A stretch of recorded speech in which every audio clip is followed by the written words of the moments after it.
gentlemen, welcome to Ariel Helwani's MMA Show!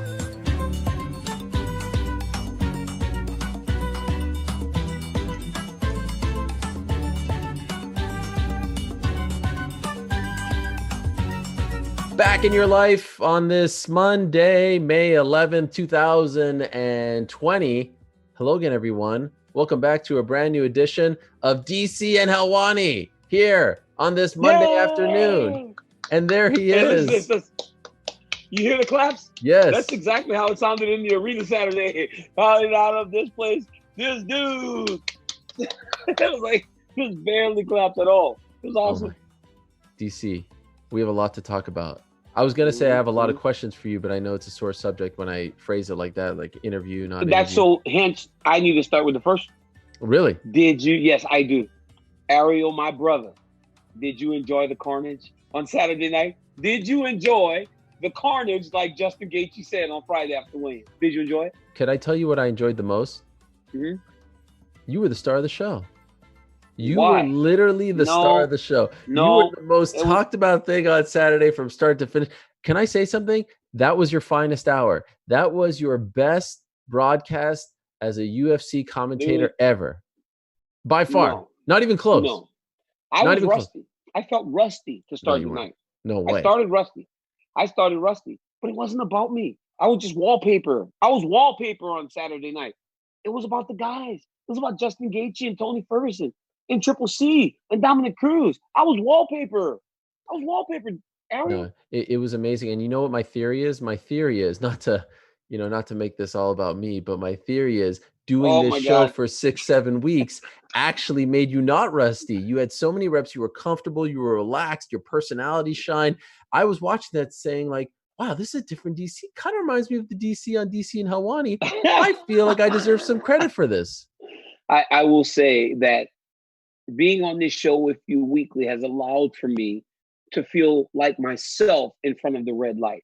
There's a red light on my iPad right now. You know, it says leave the meeting, but there is a red light. So no, it's good. It's been good, man. This show's been helping, but it was also some great fights. And calling great fights allows for you to have fun. And that's what we're doing.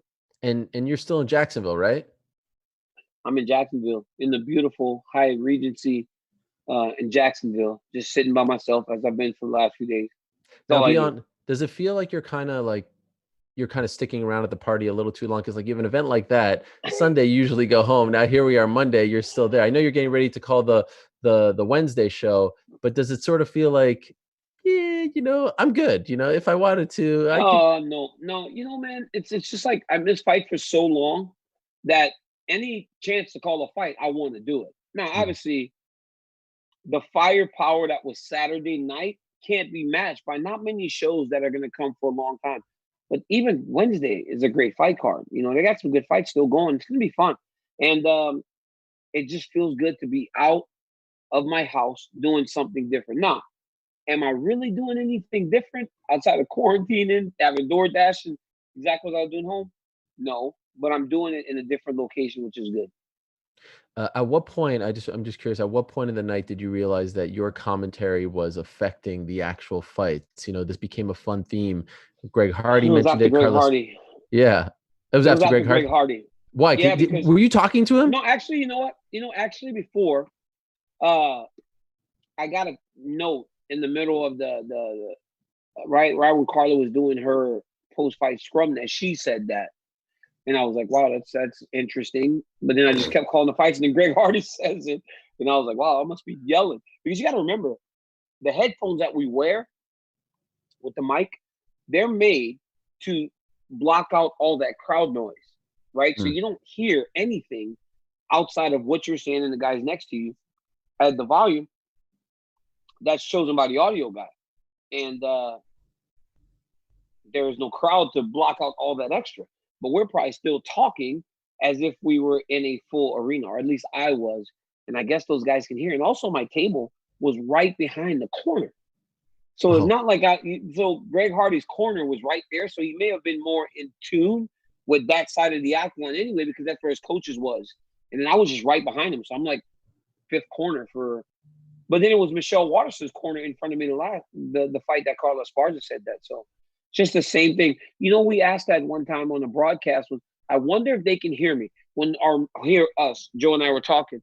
When the guys come against the side of the octagon, they're right in front of the table. Even when it's full, it sounds like they can make out what we're saying, because I've had guys like one time, Jakar Close was like, I was talking about how he was controlling the kid with the underhook. He was like, DC, he doesn't know how to fight from the underhook. And I was like, well, maybe they can hear us. You know, maybe they can hear us like in the octagon. And obviously on Saturday night, they could hear us very clearly. Did that make you think twice about the things that you were doing or saying? You know, no, like, you got to call the fight as you see it, right? Yeah. And honestly, part of being a commentator, right? And I think this is where people misunderstand the jobs, right? They think that Joe, John, and I all do the same job. That is not true at all. Mm-hmm. John Manning's the play-by-play guy, and the best play-by-play guy the UFC's ever had, hands down by far. He guides it. He guides Joe and I throughout the whole night. He's the traffic man, right? Does all the reads. He kind of guides us in directions. That's why when there's a lull in the action, John may ask a question as to, DC, what does this guy have to do in order to change the way this fight is going? And then I speak to what that person has to do. I'm the commentator, right? I'm the guy that tells the story of the fight, how the fight's supposed to play out. I think people are misunderstanding what we're supposed to do. The big fights and the big moments, like the finishes, right? So when the fight finishes, if you look at all the highlights, it's John Anik putting a cap on the fight. He's great at it, but that's his job. He's the guy that's supposed to cap the fight. And I think that together we're great. And I think I tell the story of the fight. I tell where a guy can get better, where a guy can better his position, a clearer path to victory for fighter one or fighter two. And I got to keep doing that because that's my job, even if they can hear what's going on now. Can I be honest? I actually liked it better without fans. Dude, I told Joe Rogan that at the end. I was like, Joe, I didn't hate it. I didn't hate it. I know, and I don't want the fans to think I'm insulting them, but there's moments in fights with big crowds that get me upset, like when the fans start booing, when there's like a minute of non-action, right? Or when there's a close call and then the guy's on the microphone afterwards and he's being booed and he has to apologize. We didn't have any of that. None of that was a factor. And once you're watching the fights from home, you don't really notice because they do a great job of blacking out everything else. It's all focused on the cage. I did not miss them. In fact, I had to remind myself that there were no fans there. I did not miss them one bit.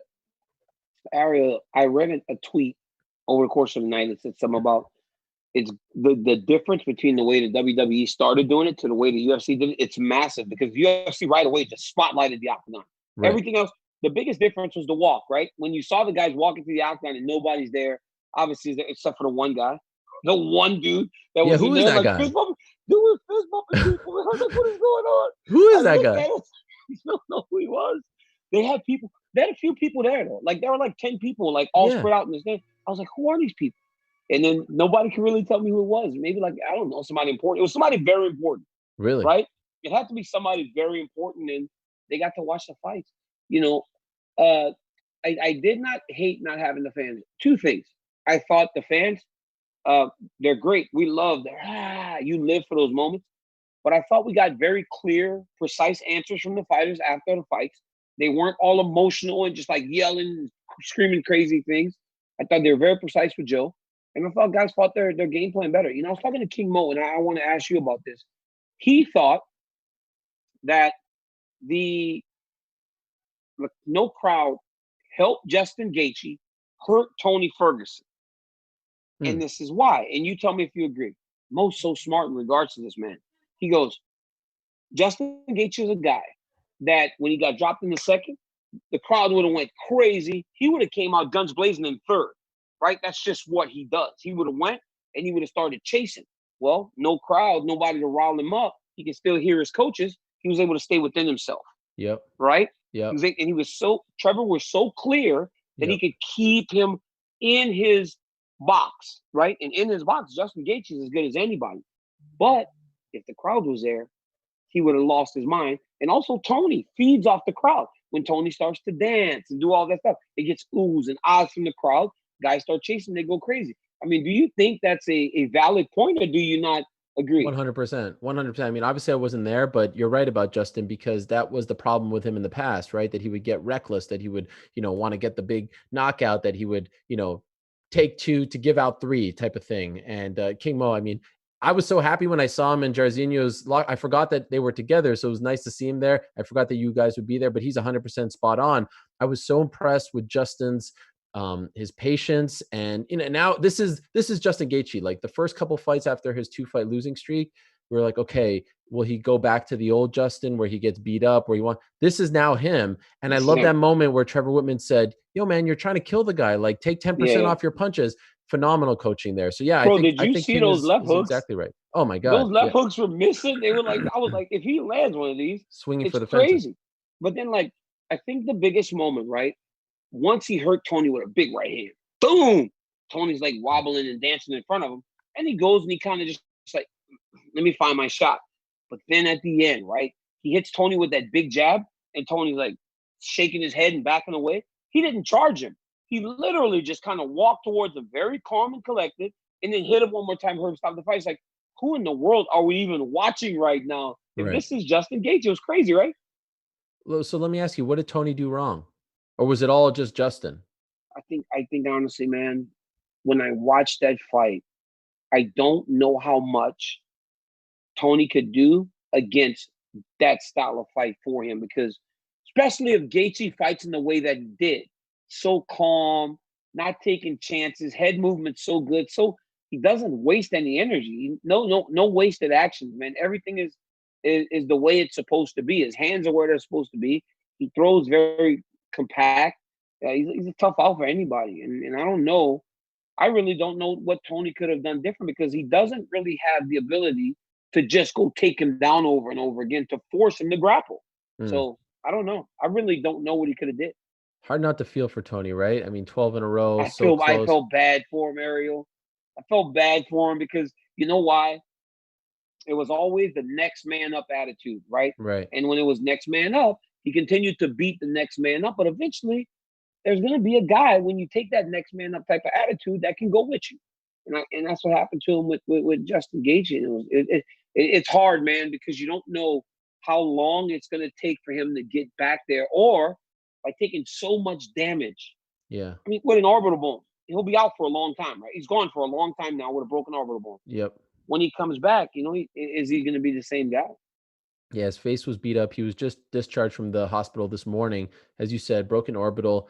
Dana White told Kevin Iole, we confirmed that as well. So he'll have surgery. He's going back home today, I'm told. But now he's got to work his way up the ladder. And I feel horrible for the guy, because he had those 5 fights against Khabib. He never got to fight for an official title once. 12-fight winning streak in arguably the best division in the UFC, and he never got to fight for the official title once. It's criminal. It's a real travesty. Well, the reality is, though, it's like, I get it. Unfortunately, they never got the fight. But how many times him and Khabib were scheduled? 5 times. How many times for the belt? That's 3. the question. 209. 3 for the belt, right? Yeah, 3. 3 times for the belt. So there were 3 title shots that he missed out on. What about when Conor was the champion? He was still winning all those fights. Right. It could have been Conor, or it could have been Eddie Alvarez before him, or who did Eddie Alvarez beat? Rafael dos Anjos. In all that time, what happened? Why didn't Tony fight for the belt? You know what I'm saying? So it's like, I understand all the canceled fights versus Khabib, but there were multiple times over the course of that win streak where Tony could have probably fought for the championship. Can I tell you my biggest takeaway from that whole fight? Like, what the number one thing that was on my mind. And I know what people are going to say when I say this. They're going to say, oh, you don't like Khabib. First of all, I love Khabib. I have no problems with Khabib. He's not my best bud right now. We don't talk, but that has nothing to do with me and him. So this has nothing to do with that. I just want to say this. And I also want to make note of the fact Justin and Khabib share the same manager. So please remember that. Okay. I got no skin in this game. My biggest takeaway, you ready for it? I think Justin Gaethje beats Khabib. I mean, I don't think he wins, but I do believe it's the toughest fight for him. By far. I didn't know. Toughest guy in the division, right? Absolutely. I don't think he wins. I really don't think. Well, of course you're going to say that. Could you imagine if you said you think he wins? I mean, you can't go back to AK ever again. Yeah, you're crazy, dude. You'd be AK, banned. I own AK. You'd be banned for life. Insane to say that, but no. he won't win because I believe that Khabib is just so good at what he does. It's going to be difficult. But I do also believe that Khabib will have to push Justin against the side of the octagon. Those takedowns that he gets in the open will be much more difficult because Justin's so skilled. And if this fight has to take place on the feet for an extended period of time, then yeah, it starts to shift towards his way. But I just don't know if he will have the ability to keep up with him. And plus, man, dude is so strong. Khabib is so strong and he works so hard. He's gonna be the champion for a long time. I love his striking. It will be the toughest. It will be the Yes. toughest matchup. But man, I think Khabib's striking is underrated so badly that if he gets himself going, he can go with anybody. I think the world of him. I think he's the most dominant fighter in the history of the sport. But just when you consider Justin's underrated wrestling, when you consider the striker that he's turned into with his patience, when you consider the power that he throws with, I really think he has a chance. Now, am I going to come out and say it? No, but I think he has the best chance of anyone at 155 pounds. And I know it's not going to happen next, but at some point I would really love to see him fight Conor only because of that power and that striking. Like I want to see who can knock who out between those two guys, right? Are you busy right now? What are you possibly doing? No. We're doing a show. No. Who are you texting? Getting my food, man. I'm trying to get my food. I'm starving. Who are you texting to get your food right now? I want to know. Chef Ian Larios. Like, He's I'm there? trying to get my food, man. Yeah, Chef Ian's working with a few guys, man, and I got to try to start getting my big old box. I got to get my big biscuit size. I got to start coming down to a small, little small. So in the middle of this thing, you're appetizer texting. size What are you texting? What are you getting to eat? I'm getting some steak, potatoes with spicy chimichurri sauce, and a hard-boiled egg. Right now? Yeah, that's good. Well, he's gonna bring it up soon. Not bad. So, and I'm gonna put it right there. I won't be able to eat it because I have to do my show, the fastest rising show on ESPN, by the way. Yes. I have to continue to do this, but yeah, I'm trying to eat.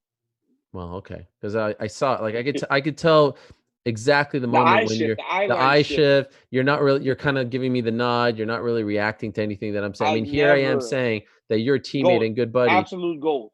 Yeah. You were dropping lyrical genius, son. You were becoming a lyrical genius, son. You're dropping like hot knowledge, hot fire. I really think you're he's on the corner in Brooklyn. Yes. You're on the corner in Brooklyn.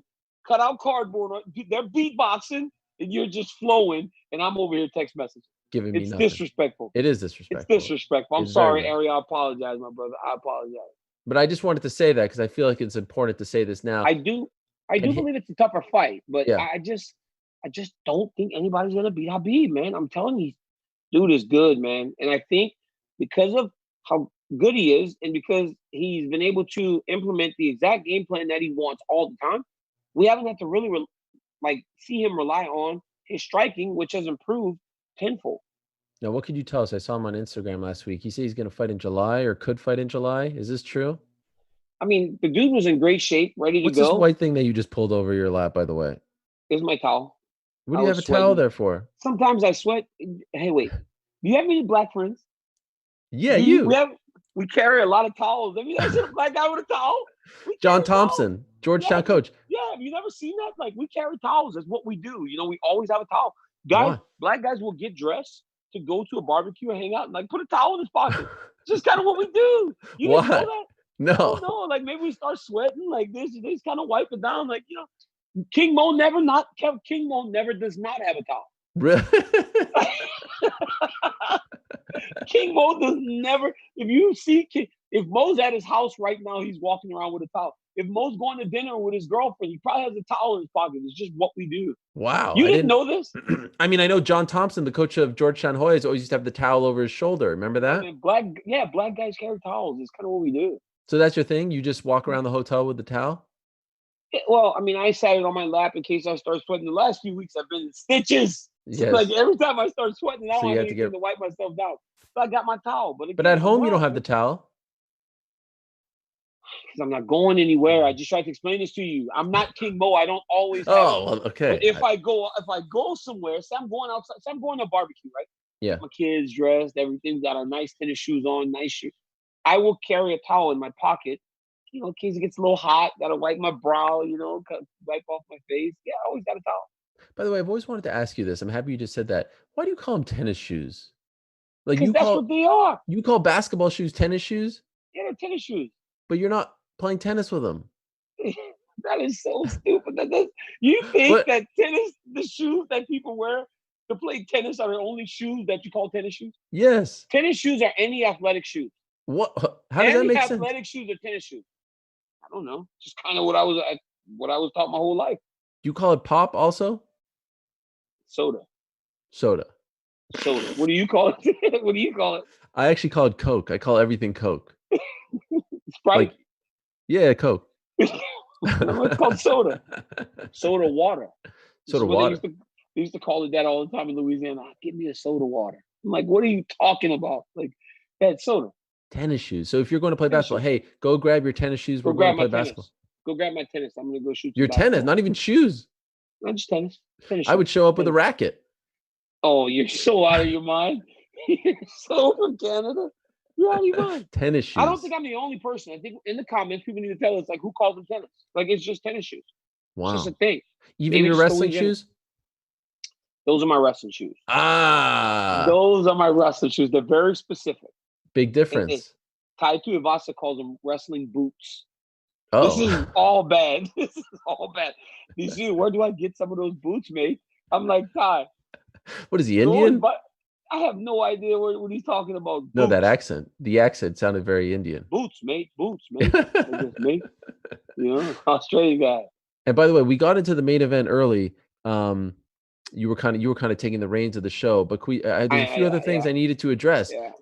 The second button on your shirt was a great storyline throughout the evening. It was on, it was off. Yeah. It was up and down because, like, at first I had it up, right? And I was like, man, this thing kind of makes my neck look a little bit tight. And then you're like, D, take it down. So I took it down. And at a point, I got a little excited, so it opened up, and I saw a little bit of chest hair. And I'm like, I'm not Ricky Martin.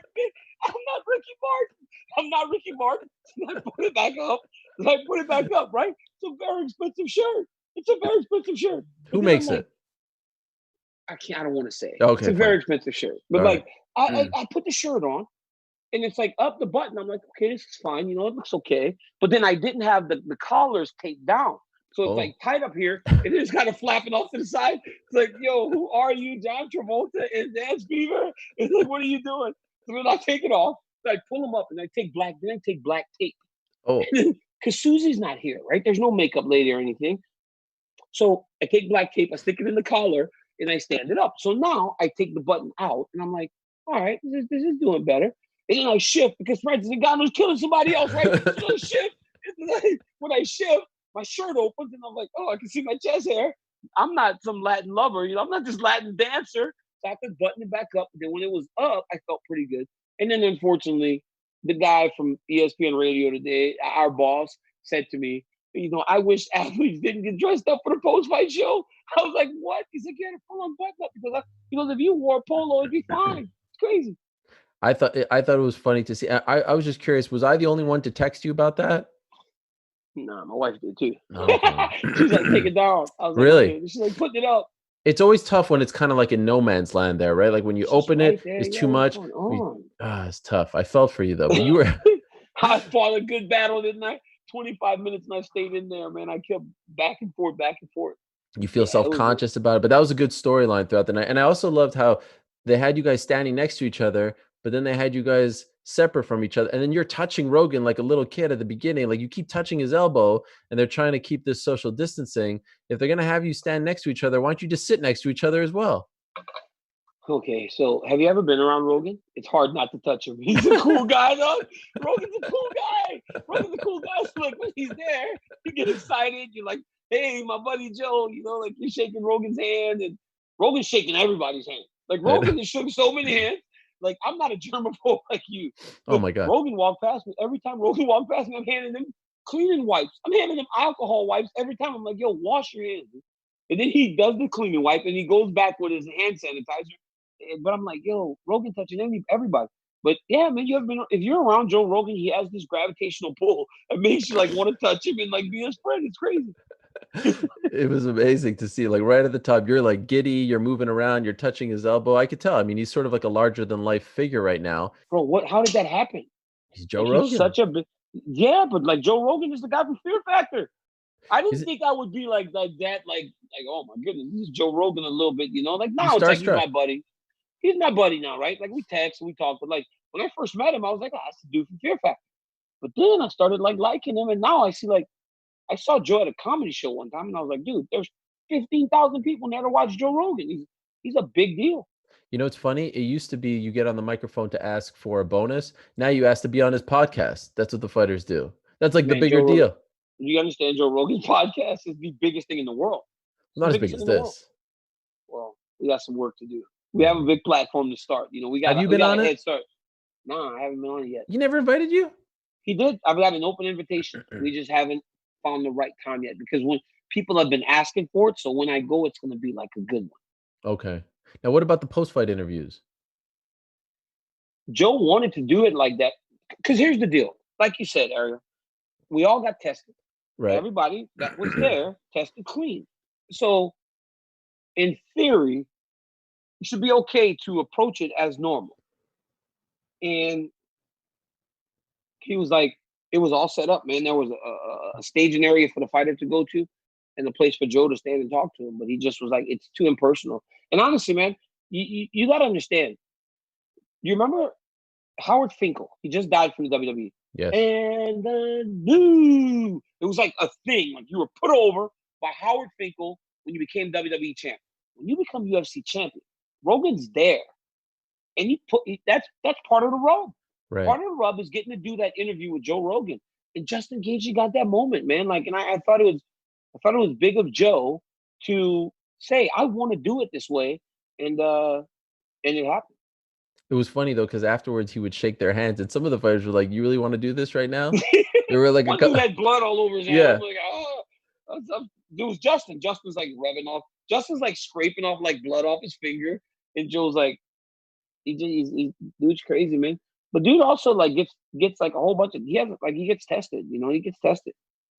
Who's that? The guys, the people that go on his podcast, they get tested. So. Oh, is that what I was wondering about that? Because he's doing them in person. Yep. Wow. They get tested. By the way, how does that thing feel? Up the nose. The nose thing? Yeah. Man, first off, they lie to you. They said 3 seconds. It's not 3 seconds. It's much longer than that because it hurts. And secondly, they jam it up your nose. And also, they tell you not to record it. Like, you're not supposed to record that.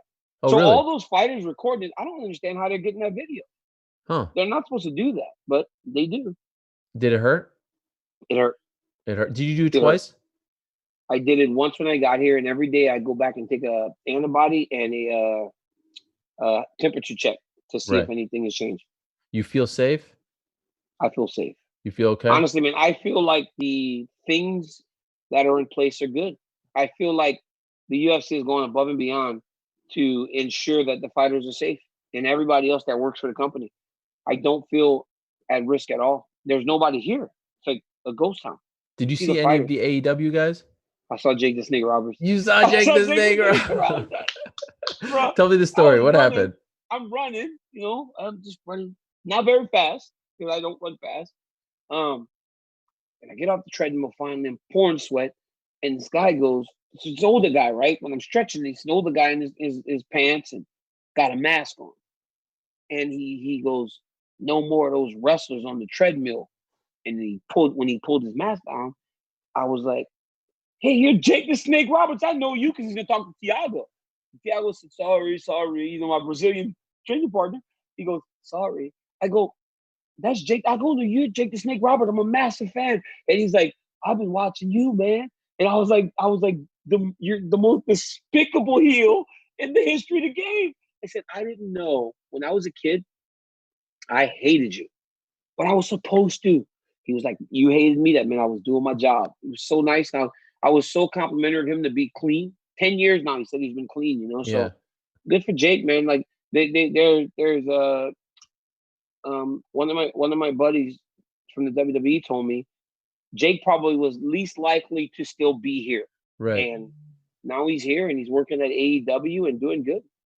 He just threw a snake on Brandy Rose the other day. He's a character there? He's the manager. He's a manager or an advisor in AEW. Oh, I didn't know that. He threw a snake on Cody Rhodes' wife the other day. Did you see the other guys too, or just him? I haven't, just him, because most of the time I'm in the gym or I'm just back in my hotel room.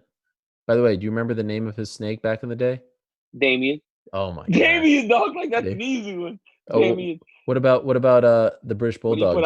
When he put Andre in the rope, Andre was scared of it. Like, he was really scared. Yeah. He was definitely afraid of snakes. And Jake's like holding next to Andre. Who squashed Damian? Do you remember who squashed Damian? Was it Rick Rude? Mm-mm. Was Rick Rude?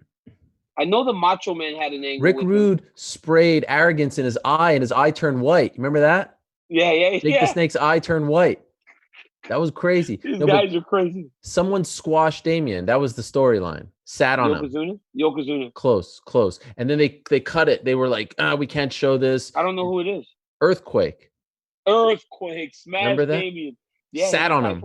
The natural disaster. That's him and right. Typhoon, the natural disaster. Come on, man. Don't talk to me about wrestling from back then. I was in love with that. It was the best. Yes. Just real quick. Yeah. Dark Side of the Ring on Vice. Oh, tremendous. New Jack. I didn't see that one. He's the craziest human being I've ever seen in my life. He stabbed somebody, dog. He actually stabbed somebody in the ring, man. In the ring? In the ring, New Jack stabbed somebody. Wow. Because he thought the guy was trying to handle him. Oh, you trying to handle me? Stab the dude 10 times. Stabbed him 10. Dude, you got to watch it. That one I need to. I just saw the Dino Bravo one. The Dino Bravo one was fascinating. Did you see that one? I didn't watch it. Dino Bravo's Canadian. Quebec. It's like you watch Chris Benoit. That's right. You watch Dino Bravo, but you haven't watched any of the rest. No, I even went and watched the Montreal Screwjob one from last season. You're right. I actually have watched the only 3 Canadian ones. That's bad. You're starting to show your true colors, bro. They're red and white knit. Okay, so the next one. Do New Jack. Watch New Jack. They're gonna do Owen Hart I know. Coming up soon. That's gonna be a crazy one. That was gonna be crazy. And the Undertaker's documentary right now they're doing on WD Network is real good too. You saw it? I watched it last night. Tremendous, right? Did you watch Money in the Bank too? I didn't watch Money in the Bank. Did they do one of those like cinematic like matches? Oh, they did it in the building at Titan Towers. I watched a little bit of it, but I was watching Last Dance, DC. Oh. Did you? 2 best episodes ever. Yo, what is going on? We won't have enough time. We got 30 minutes left. I know. I'm sorry. Okay, before we continue, we got to go back to 249 stuff. There's like a million things to talk about. Jeez, you've got a heart out. You've got a very busy day, fighter interviews and whatnot. Jeez Louise. Okay, first let me tell you about our good friends over at Modelo. Espacial. You know, I got a call last week from our friend Action Bronson. He said, you're saying it wrong. It's Especial, all right? He says he loves the show, but it's not Especial. Yes. Especial. Anyway, Modelo is brewed for those with a fighting spirit. That's why Modelo is the official beer of the UFC.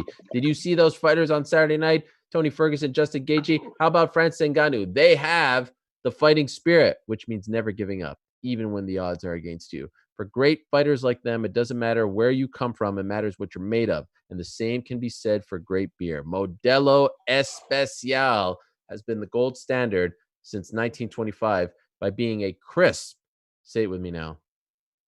Crisp. Thank you. Crisp. While you're texting.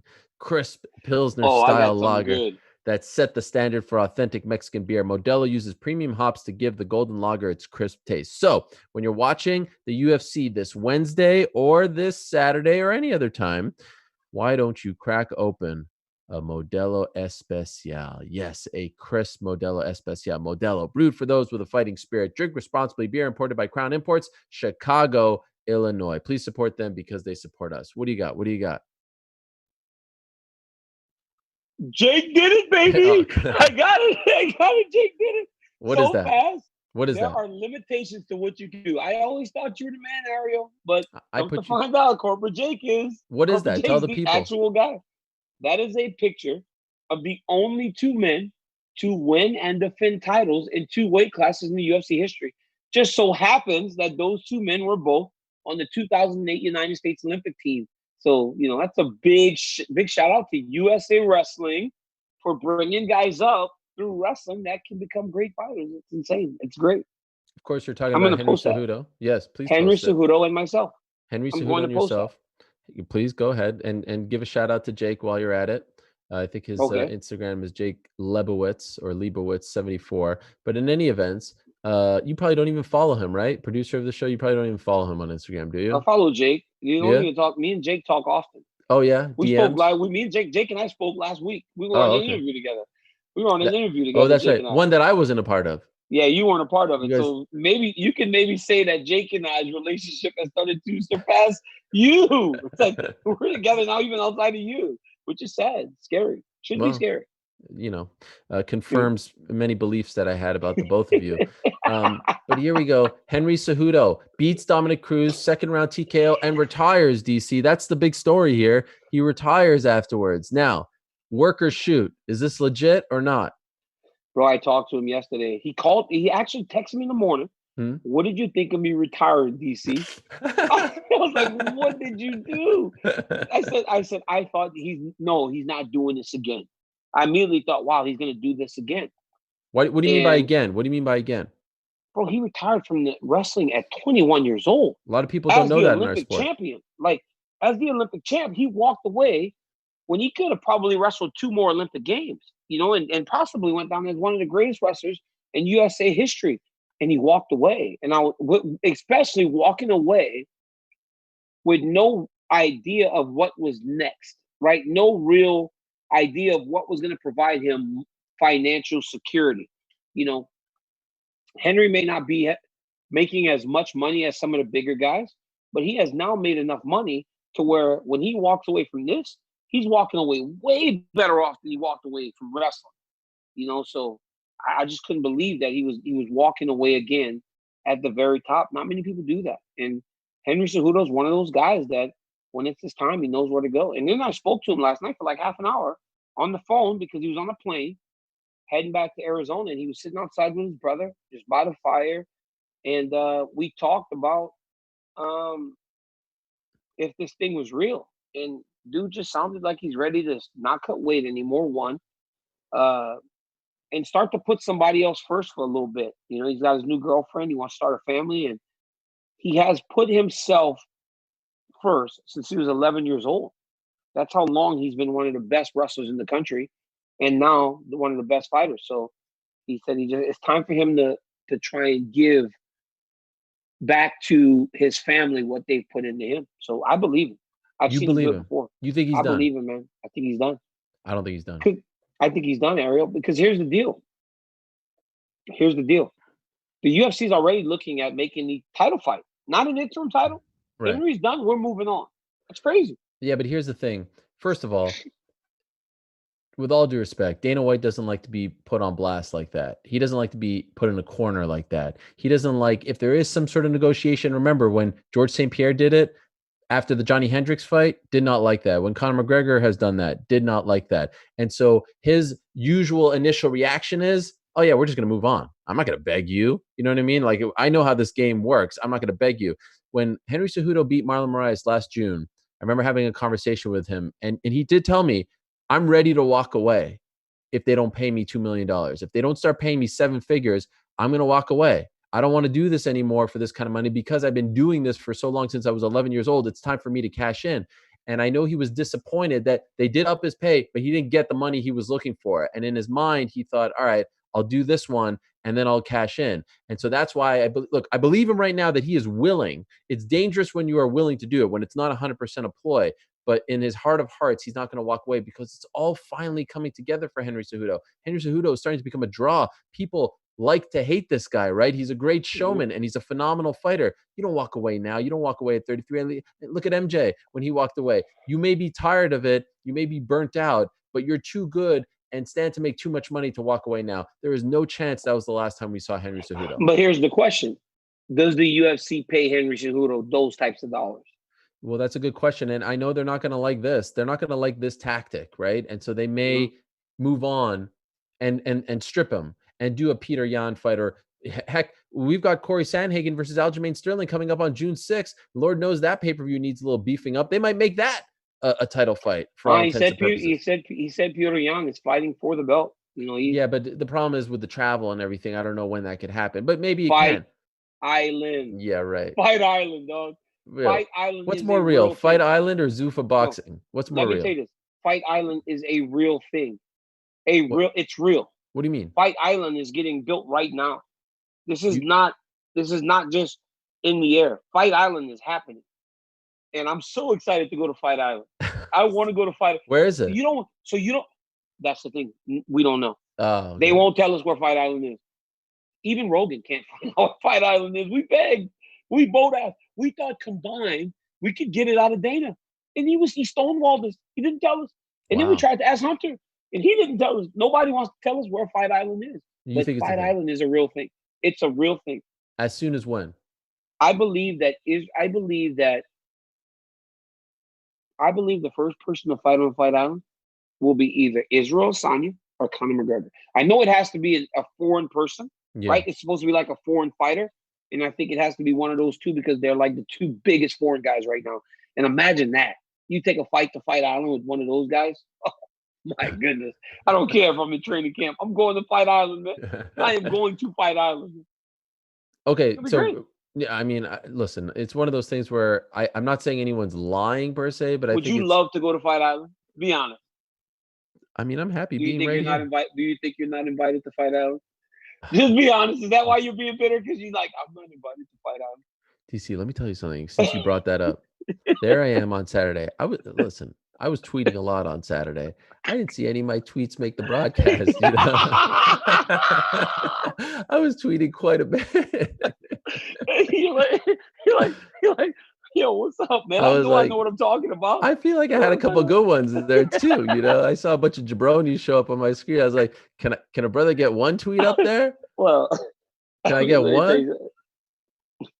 I gotta tell you this: even if I was in charge of the tweets, you probably wouldn't get on the show that night. I may have texted someone who works there, who's a mutual, friend of ours. You probably know who I'm talking about. I was like, "Hey, can I get a tweet? I'm holding my breath here. I want to make my triumphant return to the broadcast." And the response I got was, "No, don't hold your breath anymore."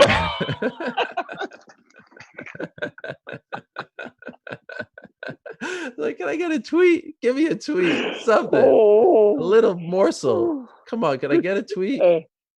So I think they're on to you though. Like, you want to stay in quarantine, but you want to be involved. You can't stay in quarantine when you're safe because you're such a germaphobe and still be involved. You're trying to play both sides of the coin here. I mean, all I'm saying is I thought I had a couple good tweets and I saw some subpar I'm sure tweets. You did. I'm sure you did. And I got nothing. So I don't know. Anyway, back to Henry for a second. I think there's a better chance that Dominick retires than Henry retires. I think Dom's going to come back. You do? I do think Dom's going to come back. I think Dom enjoys fighting. I think he enjoyed the process of trying to get ready again. And I think he's going to be back. I don't know. I mean, I believe Henry. I've seen him do it before. Like, if I didn't see it before, I wouldn't believe it. But I've witnessed it. I've witnessed this kid do this and be totally content with his life after. And then he found the UFC. So. But isn't there a big difference? When you walk away from the Olympics, you're not leaving money on the table. Here you're leaving money on the table. And he's talking about wanting to make money. You're finally a draw. Why would you walk away now? You're so good. I think the difference is also, yes, you don't leave money in wrestling. But you also don't make what he's made over the course of this time that he's been here. You understand? Mm-hmm. It's like he walked away before with not much. Today, he's walking away with a lot of money, even if it's not what he hoped to have. So he has way more than he ever probably thought he would. So I believe the kid, man. Kid said he's gone. He's gone. I believe him.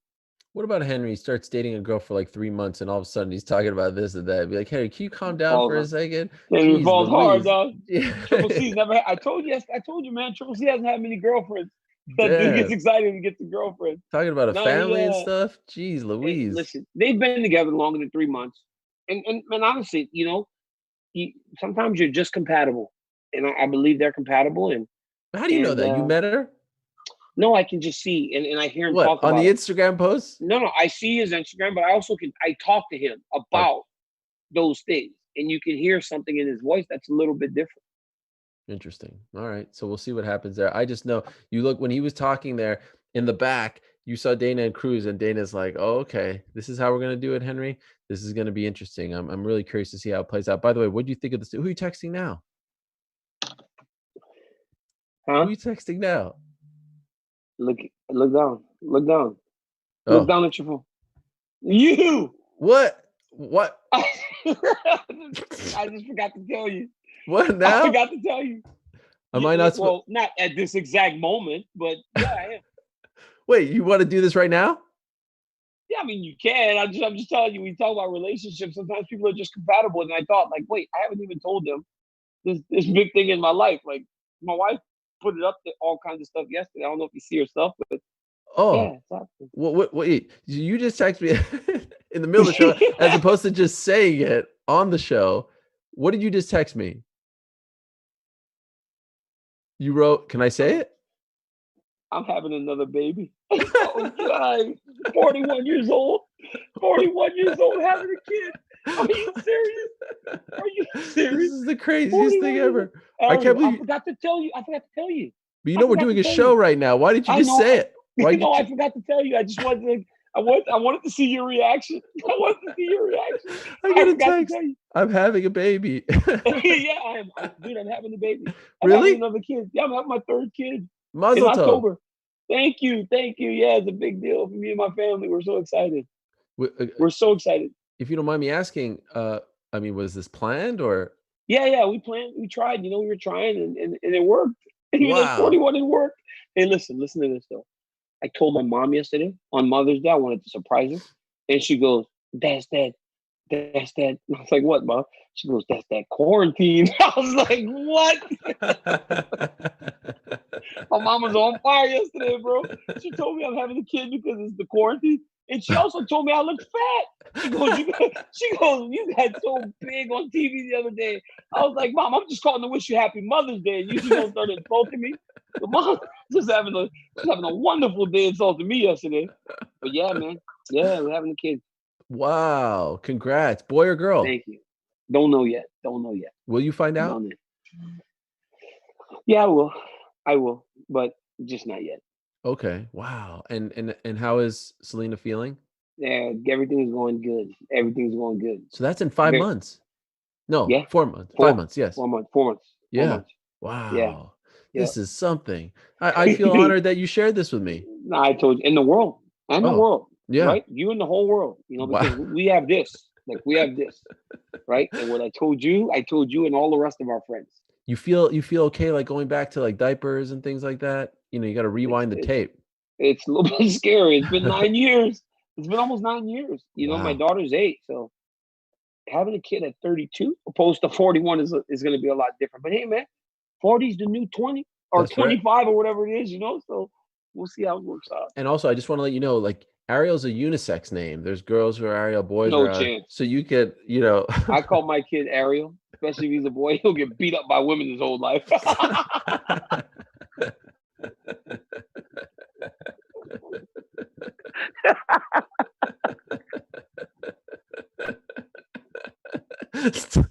That's so bad. I keep thinking about that, man. Like your whole life, you just got beat up by girls. Terrible, man. I didn't know at 17 you were still getting beat up by a girl, man. That's bad, man. Why do you think I turned into the badass that I turned into? You know what I mean? You have to learn to defend yourself. Did you ever thought in your mind that maybe they just liked you? Like you're crying, dude. Wipe your eyes. You're actually crying. You're actually crying. Oh gosh, it feels good to let it out. Okay. Let's go back forward. Let's get back on task. Well, congratulations. Thank you. That is huge. And I'm honored. If you guys do a bris, let me know. Circumcision, I can help out. Why would I let you do that? Why would you say something like that? It's very. You don't know how to do that. You don't know how to do that. I know people. I know people. Why would you offer that when you have no Do you guys do that? Do you guys do that? Yes. You do? Big ceremony? No, not a big ceremony, but it happens when the baby's born. Oh, at the hospital? At the hospital. What? I think you guys are brutal that you take the kid home and then do it. It's awful. You know, 7 days later. It's horrible. They give him alcohol. Do it right away, man. Just do it right away. I agree. Why would you offer that? You don't know how to do that. Like, you can do everything. In the moment, I felt like I needed to offer something right now. Okay, I had nothing else. That's all I got. Oh my Mazel tov God. felt empty. Anyway, Francis Oh, Ngannou. What about Francis Ngannou? There you are, and everyone's looking at your face. What? I do this every week where I just get hot. Um, What about this yeah, guy? Scary. bro, he's scary. I mean, so scary. The fact when he starts going downhill, right? When he starts heading downhill, you got to get out the way. There's some. This dude has this unbelievable power, and he has a great chin. So it's like he's willing to go out there and just kind of throw because he knows he can take yours, and if he gets one off, you're done.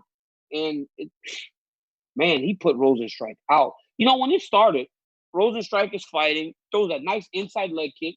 Then he throws another one. It looks like, man, if you try to stand with Jairzinho Rosenstrike, just kickboxing him, he's going to outpoint you.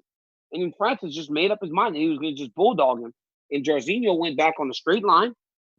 And, I mean, that might have been a 10-punch combination Francis threw. One landed. And that was all it took from the drop him, So, yeah, man, it was impressive. He's a very impressive guy, very impressive fighter. Terrifying. It's unbelievable. Terrifying. After that Derek Lewis fight, you thought, like, would he ever get back on track? And since then, all he's done is starch people. None of his fights have gone longer than 2 minutes. And, I hate to break this up, but you were very much in the news last week, my friend. Holy smokes. And now he factors into this because last week on this show, you say, come on, champ, let's go. I'm getting tired of waiting. Stipe then talks to Brett Okamoto, and he's like, what are you talking about? I can't even train. I can't even do this. Dana implies that they're willing to strip him if he doesn't come to the table. Here's Francis. Are you going to be fighting Francis Ngannou? The reality is I have one fight, right? I would like that one fight to be against the champion, Stipe Miocic. I really would. I love what our rivalry has become. Not only is it not just terribly bad blood, it's competitive. He's won, I've won. I feel he's a great fighter. I feel I'm a great fighter. It's just what's supposed to be.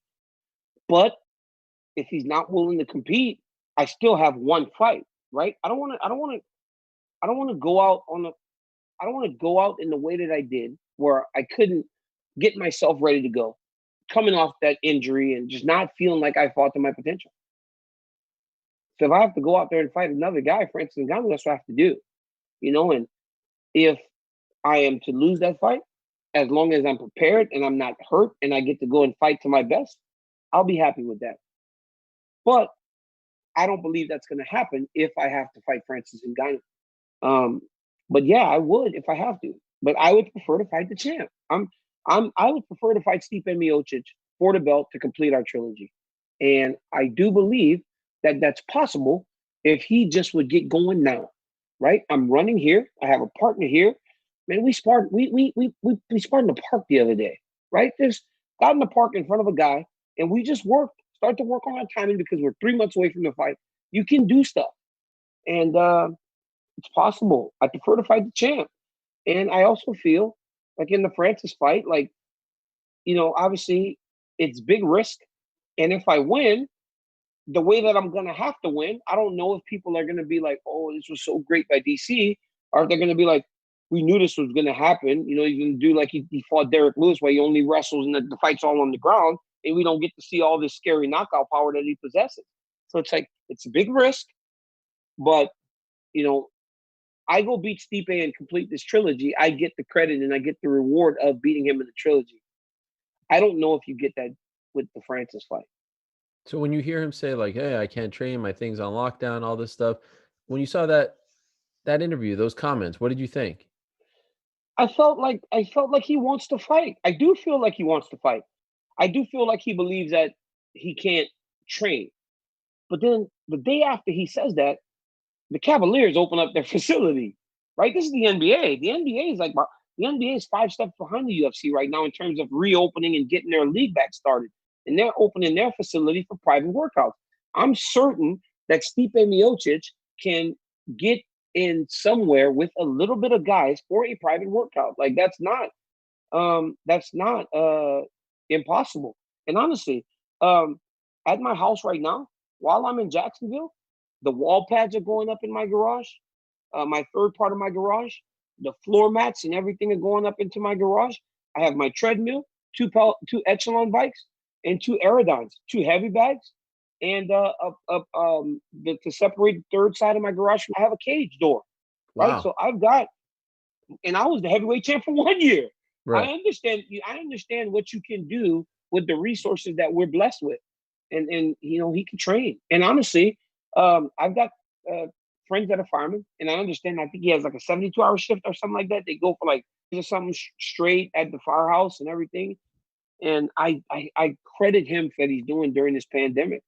But like I said last week, man, heavyweight champ, and it looks like the UFC's ready to move on if he doesn't want to go. I mean, It would be unfortunate, right? Like the final fight for you should be against him. It's a trilogy. There's a backstory. Yes. It feels a little empty if it's can't be interim. You're not I walking would around. not fight for. I don't want to fight for an interim title. Okay. Like I don't want it to be interim.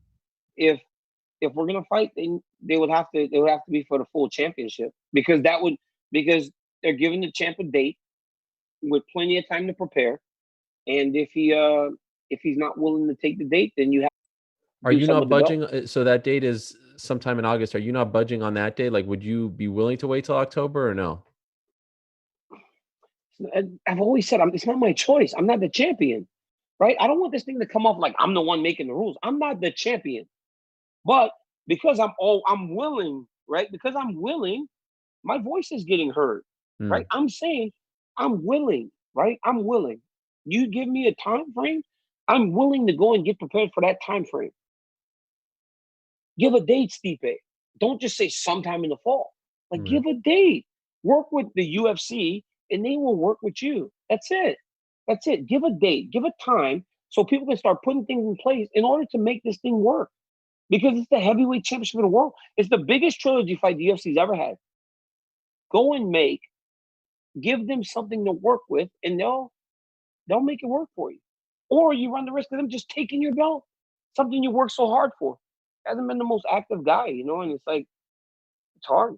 It's hard for them it's hard to be patient with somebody when they're not really working with you. Sounds like you're getting frustrating. You're getting frustrated. No, I'm not frustrated. I'm not frustrated. Give a date, champ. That's it. Just give a date. Give me as your business partner, right? Not only your opponent, I'm your business partner, because we have to promote our fight. Give me, your business partner, a date myself to be ready for that date and to try to sell that date. Give the promoter a chance to lock in the date. That's it. That's all I'm saying. Give us a date. If August doesn't work for you, champ, then tell us when works. That's it. Don't just say sometime in the fall. He did say, I'm going to fight DC. I'm not saying I'm not going to fight him. Right. And so let's not paint Stipe Miocic as if he's not wanting to fight me. Dude will fight me any day of the week, as he'll fight anybody else. Just give us a date. Give us a time frame. Because right now, I'm up in the air and I'm trying to get myself ready for August. So I'm doing stuff here that I probably wouldn't be doing right now if I knew the fight was in September or October. You understand? Yeah. So just give us a date. That's it. Give us a date, champ. I hope that you get the sense that they're getting close to it. I feel like they're very frustrated. And I believe that right now is a time that they would do that. That shit's crazy. And I know it's going to seem like, well, dude's fighting, he's a first responder in a pandemic, and you guys are going to strip him. That's horrible. Look, man, they got to make fights. I understand. And I guess at the end of the day, it's going to be a question of what are you first? Are you a fighter? Or are you a firefighter? And there's honor in both. You can find honor in fighting. And if he walked away and said, I'm just going to be a firefighter, I'm going to help the people of Ohio the rest of my life. That's what I want to do. Hats off to you. Like, we gotta be supportive, and we have to honor that decision. But it's got to make a decision and make a choice. By the way, if you guys do fight in August, what do you do if you're Francis Ngannou? Because here's one thing that people aren't talking about. They loaded the deck for 249. 249 was amazing from top to bottom. But if this travel restriction remains, there is a chance that some of the subsequent cards will be a little thin because you can only deal with American-based fighters. Now, I know you're talking Fight Island and whatnot, but you can't have people mixing and matching. My point is, Francis just fought a 20-second fight. He's ready and willing. Like, he could probably fight on Wednesday. He doesn't have to cut any weight. You take another fight. If you guys are going to fight, if they figure out in the next 2 weeks you guys are going to fight, they figure this thing out, you take someone else or do you sit? Because let's not forget also, the guy didn't fight for 11 months and he was 100% healthy, right? So why not fight? Who's left for him?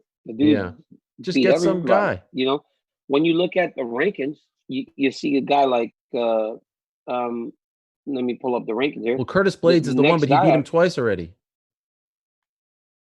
No, I know. And it's like Curtis Blades is the guy, but he's beaten him twice. You don't match those guys up anymore. Who's the next American down past Curtis? That's what you got to start looking at, you know? Or guys that train in the U.S. You know, you got guys that train in the U.S. that could. Maybe the winner of Overeem Harris, but I don't know if it makes sense. He knocked out Overeem. He knocked out Overeem, and does, you know, it makes sense for Walt Harris. It makes absolute sense for Walt Harris. Olynyk just fought, but I mean, could you imagine sticking Olynyk in there with Francis Ngannou? Why? You don't think he's got a chance? What are you trying to do, dog? Olynyk looked great. Man. He looked svelte. And Olynyk looked svelte. He looked crazy. He looked svelte. He looked in great shape. He went hard, but man, that dude ain't fighting no Francis Ngannou. What about did Francis Ngannou fight Blagoy? No. Ivanov? That guy's Blagoy's in the U.S. I mean. So you're saying you do take a fight or you wait?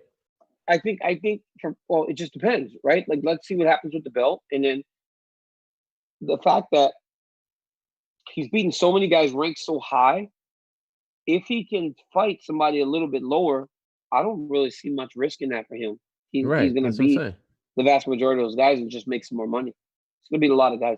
There aren't many guys that can beat Francis Ngannou. Did you have to sneeze just so there? Good. I want to burp a little bit. Oh, okay. All right. What do you make of people saying, oh, DC's afraid of Francis? I got someone write me That's please so crazy. Don't let DC fight Francis. Please, we love him. We don't want to. Hey, even our guy John Anik seemed to imply you had to correct him. I'm not afraid of anyone. I know. He was joking. But what do you think? Because there's that implication out there, right? I think everybody sees these guys, right? And they're so scary. Like, the reality is, and it's hard for me to talk about this because I don't want to disrespect Francis. I think he's a sweetheart. I really do think he's one of the sweetest guys you know. But when I look at him, he's a big, strong, powerful guy, right? I think he's a fantastic puncher. He's a tremendous athlete. But I think it's like he's just a bigger, less skilled version of Anthony Johnson. And, you know, I was able to handle that fine.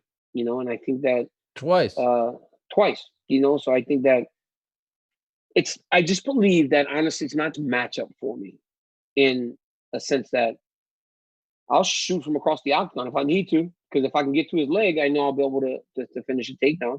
And if I can withstand the big storm, nobody's lasted the first round. Nobody's been able to really wear him down. You know, what if he starts to get tired? Like, if he starts to get tired against me, I'm pretty good at finding the neck and submitting guys, so. I don't know. People saying that I'm afraid, it's the most absurd thing in the world. Like, I'm not afraid of anybody, like anybody. And but if I fight your favorite fighter, this guy that you love to see knock people out, and I ground him and I hold him down there and I exhaust him, don't be mad when I make that fighter that is so intimidating to everybody, as Rumble was, look normal. So don't be mad. You said something that I found to be very interesting earlier. You said you fight Francis, you know, people will know how it'll go and they'll be a little disappointed. It'll be like the Derek Lewis fight, take him down. By the way, I'm no coach. You know, I have been getting my training on as of late. You should do the same thing against Stipe. Look at that first round in your second fight. Just take him down. For sure. Dude, this is the thing. Like, I'm not, even when I fight Miocic, you know, I'm going to wrestle more. I'm not going to just be standing with this guy like I did last time. I'm going to get in better shape. Like, I didn't get to wrestle much for the last camp. So when I took him down, it was hard. And the second takedown that I attempted, he defended. He's a good wrestler, but he also he goes hard. The dude's the best. Like, Stipe Miocic is the best. He's been the best. And I've got to be able to do everything if I'm going to beat this guy. Is your food here? It is. Yeah. I could tell people about the all-in challenge while you get your food, if you want. I don't know if you know this, but Dana White and actress Halle Berry are going all in, just like DC is all in for the upcoming fight. Oh, look at this! Look at this package he's got. DC is getting ready the all-in lunch he's about to have. Dana White and actress Halle Berry are getting in for the all-in challenge, getting ready for the all-in challenge, I should say. You can enter their ultimate UFC experience sweepstakes for an all-expenses-paid trip to the Las Vegas pay-per-view event of your choice. Once there, you will get to have dinner with Halle Berry and sit with her on fight night. I feel like that's bigger than the actual fight itself. Like, you just get the dinner without, I mean, come on. You will also get to meet Dana White, all right, and UFC athletes and get a private training session with UFC legends. You've never experienced anything like this. 100% of the money raised helps provide food to those in need. If you want to enter or learn more, visit allinchallenge.com. There you go. Now, what did you get? I got this. It's like a kefir bowl. It's like yogurt with fruit. Wow. And everything. A little piece of chocolate. Ooh. And then I got this one. I'm gonna eat it after. It's steak with a hard-boiled egg with spicy chimichurri sauce and everything. So where does he make this? He's living at an Airbnb. Those guys aren't allowed at the hotel. They can't stay in the hotel, right? They're not UFC essential workers. So right. He stays off the complex and then just brings the guys that he's working with food, drops it off, and they eat it, and he goes back. So he just walked into your room right now? Yep. How did he get in? Just the key. You gave him a key? Mm-hmm. Wow, that's great. I'm getting hungry just thinking about all this. Mm-hmm. All right, a few minutes left on the program. Can I talk to you about, so I'm going to skip some fights here because we need to talk about Bryce Mitchell, man. I thought Bryce Mitchell, after those top three guys, may have had the most impressive performance. The way Khabib is relentless on the ground with his wrestling, this guy is relentless with the submission attempts. I didn't know he had this in him. Like, I knew he was good. He just had the twister. But this man has improved, right? He's good, man. He's so good on the grappling, and he's literally just floating everything. He's just floating everything. So when Charles Rosa would defend the arm triangle, he would just take his back. And then when he would have to go back to his back, he would just go into the mount. It was beautiful, man. He followed and took every position that Charles presented. He just never forced anything. The only thing he might have forced a little bit was trying to find the finish on the arm, the side choke. He should have just kind of like dropped the weight, relaxed the shoulder, and then they would have started to affect the blood and the vein here to start choking Charles out, opposed to just kind of squeezing. He was just squeezing. But, man, I thought Bryce looked phenomenal, and he's been talking about this new strength and conditioning program that he's been on, and obviously it's working because he is dominating these guys. He was one of your guys on The Ultimate Fighter, right? He was. Yeah, he's one of the guys. And honestly, man, like, I'm not taking credit for what he's doing, but he's implementing a lot of the things that we were showing, that 3/4 mount, going into the KC control, using the KC control to manipulate your guy to give his back or to go into the mount. It was nice how he implemented some of the things that we showed him on the show. When you were with him 2 years ago, did you think he would turn out to be this good? Well, he's the best one, right? The kid that won it, the Brad Katona, he's out of the UFC now. Yeah. And as good as Brad was. But Bryce, I knew he was tough. And sadly, I'm one of the guys that said, you got to get into a bigger camp. And he said, no way. I'm going to stay in Arkansas. He has a lot of pride in his home state. And he's just jumping leaps and bounds by just having a team that he's created just for himself. Yeah, it's amazing. And he eats squirrels. So, Yeah, he's a different cat, boy. He's a different cat, tell you that much. Did you see Deron Wynn tweet the other day? Yeah, before he went and fought, 5 minutes before, he's like, hey, Deron, I got pissed. And Deron's like, dude, what are you going to do, take your cup off? He goes, no, just block me while I piss in the garbage can. He pissed in the garbage can. Oh. And then went out there and fought. It's just who he is. And then Deron, because ESPN, retweets it, right? So then Deron goes, I have another story. Oh, I go, oh, I see you're trying to get retweeted by ESPN again, huh? He was so mad at me. I go, you're clout. What was the other one? I got more Bryce Mitchell stories. Oh, I'm okay. Like, get out of here. I'm like, you trying to get retweeted again, huh? Must be nice to get retweeted by ESPN, You do. Yeah, well, all the time. Not on the broadcast, Well, that's not ESPN, bud. Well, it kind of is, but yes, I know what you're trying to imply. Jeremy Stevens missing weight, 4.5 pounds. I thought that would have been an issue for more guys, if I'm being honest, right? Yeah. Jeremy was the only one, but I don't know where they cut. I don't know where the guys cut weight. I know the UFC provided a whole bunch of portable saunas in the rooms, right, to fighters, to put the one that goes over your neck But for a guy like Jeremy that cuts all that weight, maybe that wasn't enough for him. This isn't the same situation that you're used to, where you go to 24-hour fitness and get in the sauna and cut the weight the way that you're used to doing. It's much different. And I think Jeremy fell victim to that. Props to Calvin Kattar for still fighting him. And props to Calvin Kattar for that nasty elbow. And then that finishes who finishes Jeremy Stevens like that? Mm-hmm. I mean, he's fought, I think, over 40 times, only 3 TKO losses. The elbow was vicious. The ground and pound was vicious. The cut was vicious. The whole thing. Yeah, Kattar was one of the stars of the show as well. And I'm wondering, we talked earlier about, Hardy and Esparza. They had big wins too. And I know you were kind of joking about this, and Rogan was like, hell no. Are they going to move you guys for Wednesday, or are they going to keep it the same? Because you were, I mean, multiple people now have said that you were helping them. Or maybe I got to talk a little bit lower. No, I don't know do what that. I'm supposed to do. I don't know what I'm supposed to do, but I think I have to do my job. But I anticipate it's going to look very similar to what it was on Saturday night. I'm telling you, man, it wasn't bad. It wasn't bad at all. You could tell watching you guys how much you were enjoying it.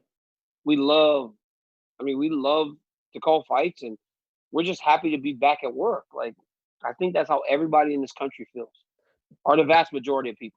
Yeah, no, but I don't know what it was about that. Maybe because it had been 2 months, maybe because you were the only ones there and you felt a sense of pride or a sense of responsibility. But you guys, and my favorite parts of the broadcast, by the way, are the end when you kind of do that whole, like, you're sort of recapping, and just it feels like it's just 3 friends, talking after the night.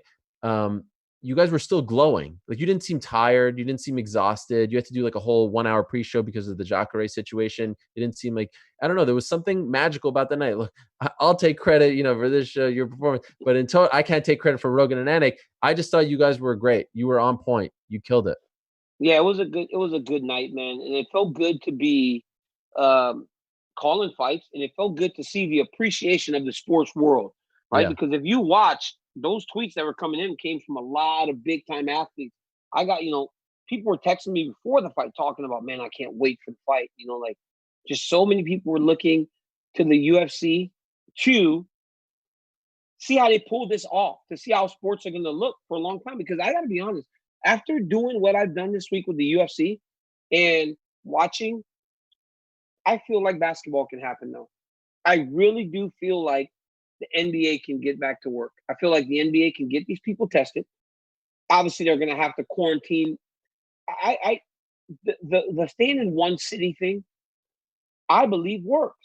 I believe you put the Eastern Conference in one city, you put the Western Conference in another, but you don't put them. I don't think you need to just have them in one hotel. I think you can spread these teams out across hotels or in big, tremendous houses like they all live in. Just like put them in places to where they can have their families and they just get tested, do temp checks in the morning, do antibody tests, and just keep testing and continue to monitor the guys and let them go play basketball. After doing this, I feel like it can work. I feel like sports can get back now. When you heard about Jacare, were you worried they would cancel it? No, I wasn't worried at all. I thought the Jacare thing showed that it worked. He got tested. He knows that he has the coronavirus. Now he can get help in recovering. I thought it worked.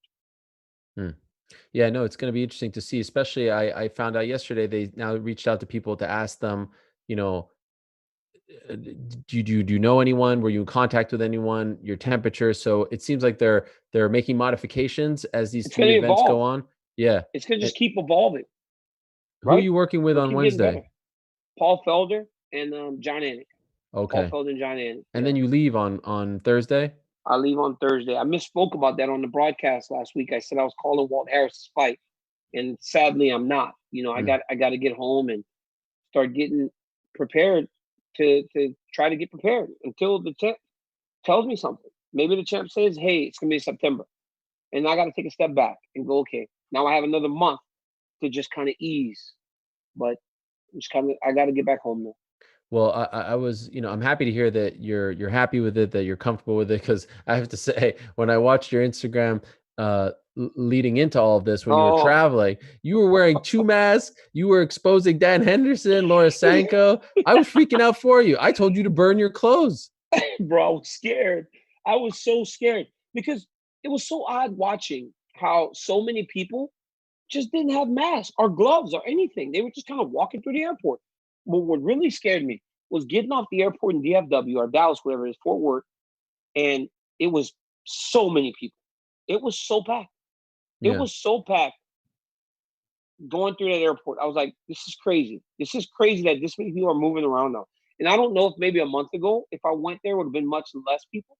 San Francisco, when I left, was still really empty. But Dallas was busy. It was so busy. Why were you wearing 2 masks, though? Well, I had one, right? I had Right. one. Right. But then when I saw all those people, I figured I might as well double up. Double up and be very, really secure. But I mean, what we're doing is working, right? Like I did the antibody test, Ariel. It showed that I've never come in contact with the coronavirus, right? So what we're doing by quarantining is really working. I've been home for 2 months, and it worked. That gives me hope because, like, you've been going to Home Depot and all this stuff. I haven't left my house, so Well, I'm probably clean as a whistle. You're the cleanest one yet. You can go out in the world, man. You know what the problem with that is, though? I think, like, because everybody's staying at home so much, like, your immune system is going to be almost, like, deteriorated. You're not fighting off anything daily like we're used to. Like, what's going to happen? You're going to just start getting sick from the cold. You're going to start, your cold's going to be much worse than everything more now when you get out again. Oh, my gosh. I didn't even think of it. So now what you're trying to say is the moment I go back, I'm screwed. I'm trying to tell you that by staying at home, your immune system is not fighting off anything. You and your whole family are completely healthy. You guys aren't having to fight off a person walking past you and go, achoo! And then your body has to go, fight this off. This doesn't belong to you. Or somebody, farting in the air and you walk through the dust smoke, like you're not fighting off any of that stuff. You're not doing that right now. Your whole house is exactly as it's supposed to be. So what do you do for the next 2 days now? I have fighter meetings now. I'm going down to the conference room. Yeah. There's a big old room. We all sit so far away from each other, and we're doing fighter meeting 12 to 2:45 at 3 o'clock, and then tonight I'm going to go work out again, and then tomorrow morning I'm going to work out, and I have a pre-fight show before the show, and then on Wednesday we have the fights, and I also got to finish getting all my notes ready for. You do notes? I do it myself. Yeah, I used to have a researcher, but not anymore. I've learned that with these fighter meetings, right? I'll interview 12 guys of the 24, so it only leaves me with 12 people to go and find out things about. And then the UFC also provides their bio sheets, so all the last fights. And I've called so many fights now, I can almost recall a lot of them off of memory, just some of the things that happened in the fight. So yeah, it's hard work. It's long, but we get it done. What are we doing about the hair up there? I'm seeing some. Baldness again. I should shave it. I gotta shave it. I see it there. I see the whole thing. Yes. Yeah, the island's back. The island's back. It's actually worse than I thought, man. Look at this. DC Island. It's back. It's bad. I need to shave it off, man. I don't know why you come on the show every week to insult me. You come on the show every week to insult me on my hair. Every week you come on the show to insult me. No. Did you see that picture I posted yesterday? What's her name? Dara. What's her name? Dahlia. Dahlia has rubbed off on you, and now you're the bully. You're the bully. I posted a picture yesterday, a very flattering photo. Again, sold it. No acknowledgement, no retweet, no nothing. And I'm trying to pump you up. Your mother, for God's sakes, is telling you that you're looking a little large, a little snug there. My mom actually told me that. That's so. On Mother's Day, she just wanted to hurt me. That's crazy. What are we wearing on Wednesday? Just a different suit. Okay, yeah, but what about the button situation? Tomorrow, yeah. I got a better shirt for that. It's not one of those like super nice shirts. I got just a regular shirt. But tomorrow, I think we actually get to wear polos for the pre-fight show, which we've never done. So let's see how that looks on TV. Yeah, that's a big deal, right? I know you like a good polo. Casual. I think the more casual look on the pre-fight show is going to go off well. All right.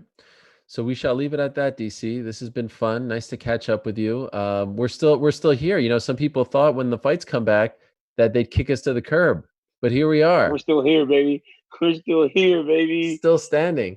Still standing. Look at that. Look at that. Hercules. Hercules.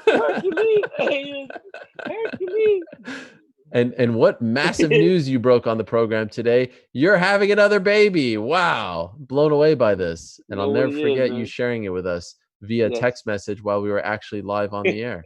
Very bizarre, but I liked it. It was nice. Enjoy your lunch. Enjoy your time over there. And if you talk to anyone, let them know. I'll be tweeting on Wednesday too, just like 1 or 2, you know? Throw one for my man Helwani. Give my man Helwani one. Come Just on. one. Just one. He got some good stuff.